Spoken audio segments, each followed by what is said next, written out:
The image most commonly associated with my music is that of a brandless 80s sports car speeding down an endless laser highway in the depths of space.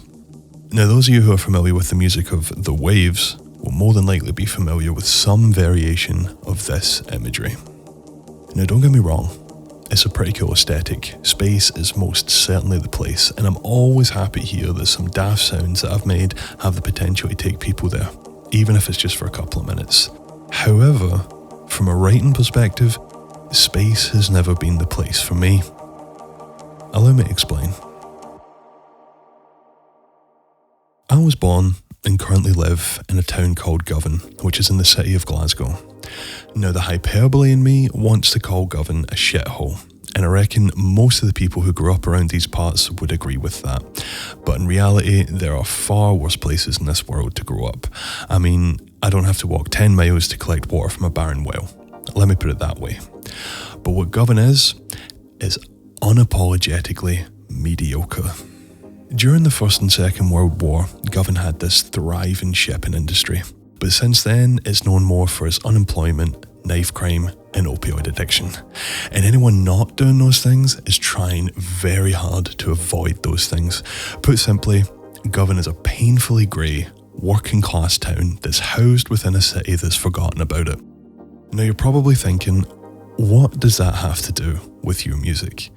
And the answer is, it has everything to do with my music. Because when you're a socially anxious kid stuck in an environment that you have absolutely nothing in common with, you either adapt to that environment or you escape. And in this case, I escaped. I've always been a very visually minded person when it comes to writing.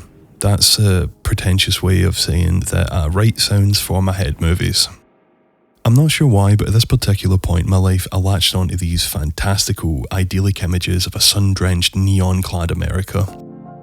And I kind of used them as an outlet for all the negativity in my life. It felt like I was finally able to take all this poison that I'd carried around with me for years, wrap it up in all this dreamlike imagery, and just send it out, repackage it into something positive.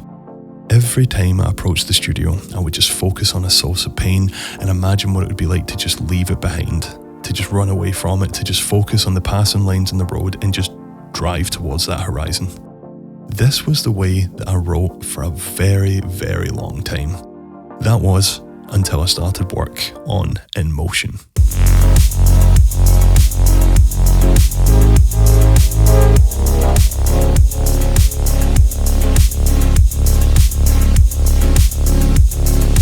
For longevity's sake, I won't go into too much detail here, but it was around this time I decided to take some action and focus on my mental health. Long story short, I made some major changes, and for the first time over the course of a very long battle with my own head, I finally started to like myself. I had re-evaluated my view of the world, and for the first time I saw my environment not as something to run away from, but something to embrace.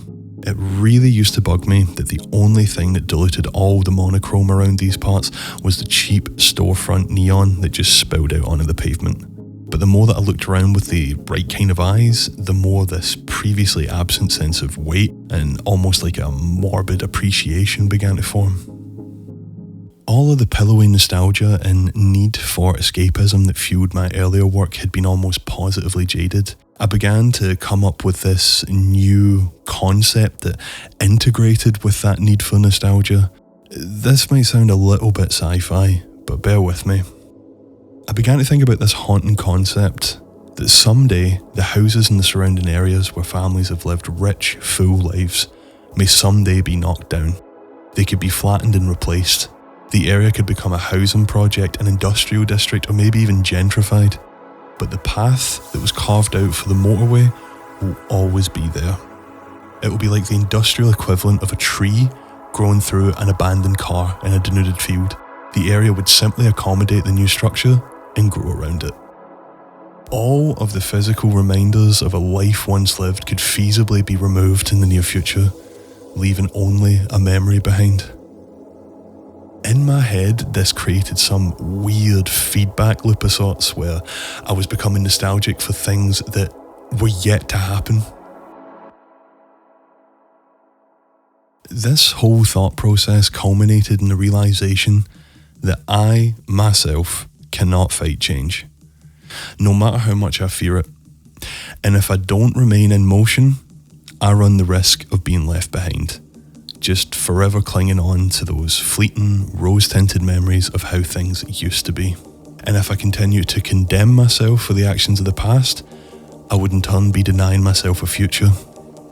Now, as I said before, the hyperbole in me wants to call Govan a shithole, and I reckon most of the people who grew up here would agree with that. But in reality, there are Govans all over the world.